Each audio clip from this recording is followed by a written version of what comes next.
கூட்டணி விஷயத்தில் எங்களுடைய தலைவர் தேவையான நேரத்தில் தேவையான நாளில் முடிவு செய்து அறிவிப்பார். மற்றபடி பிஜேபி கூட்டணி இல்லைங்கிறது உறுதி. அதுல கண்டிப்பாக 100% உறுதி. ஏன்னா இது ஏற்கனவே மாநாட்டில் எப்ப என்ன கொள்கையில் சம்பந்தமா என்ன குறிப்பிட்டாங்களோ அதே தான் தொடரும்.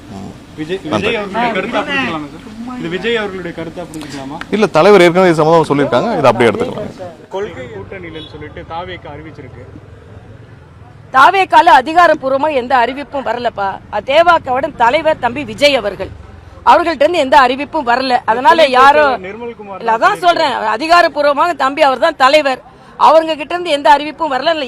யாரெல்லாம் சொல்றதுக்கு நான் பதில் சொல்ல முடியாது. அதே மாதிரி இன்னைக்கு கூட்டணி கட்சி பேசுறதுக்கு என் கட்சியோட தலைவர்கள் இருப்பார்கள் என்று எல்லோருமே ஒன்று சேர வேண்டிய சூழ்நிலை இப்பொழுது நமக்கு வந்திருக்கிறது என்பது எனது கருத்து.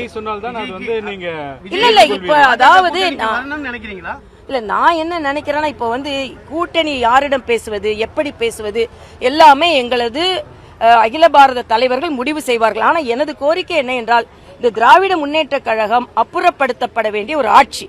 அதற்கு யாரெல்லாம் அந்த கொள்கை உள்ளவர்கள் அவர்களெல்லாம் உடன் இருந்தால் நல்லது என்பது எனது கருத்து. இல்ல நான் அது விரிசல்லாம் பார்க்கல. அது ஒரு கட்சியில சில கருத்து பரிமாற்றங்கள் இருக்கலாம், அது எல்லாம் சரியாயிடும், அவ்வளவுதான். தேசிய ஜனநாயக கூட்டணியில் நீடிக்கிறாங்களா பாமக? இல்ல அதுதான் நாங்க யாரெல்லாம் எங்களோடு இருந்து இப்ப எங்களோட தானே இருக்கிறாங்க, எங்களோட தானே இருந்தாங்க. அவங்க இப்ப சமீபத்து கூட்டணியில எங்களோட தானே இருந்து கொண்டு இருக்கிறார்.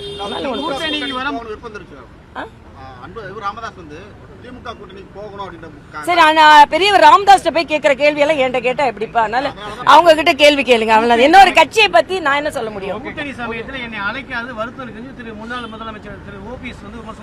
இல்ல அதான் சொல்றேன், அவங்களோட கருத்து அவங்ககிட்ட கேளுங்க. நாங்க இப்ப தேசிய ஜனநாயக கூட்டணியில தேசிய ஜனநாயக கூட்டணி இணைப்பாக இருக்கிறது. தேசிய ஜனநாயக கூட்டணி வெற்றி பெறும். வேற என்னென்ன சின்ன சின்ன கருத்து இருந்தா நான் அவங்க கிட்ட போய் கேட்டுக்கோங்க. இல்ல அததான் சொல்றேன், நீங்க எல்லாத்தையும் கேட்டுக்கோங்க. நாங்க இப்ப இருக்கிற வரைக்கும் நாங்க எல்லாரும் மகிழ்ச்சியா இருக்கிறோம்.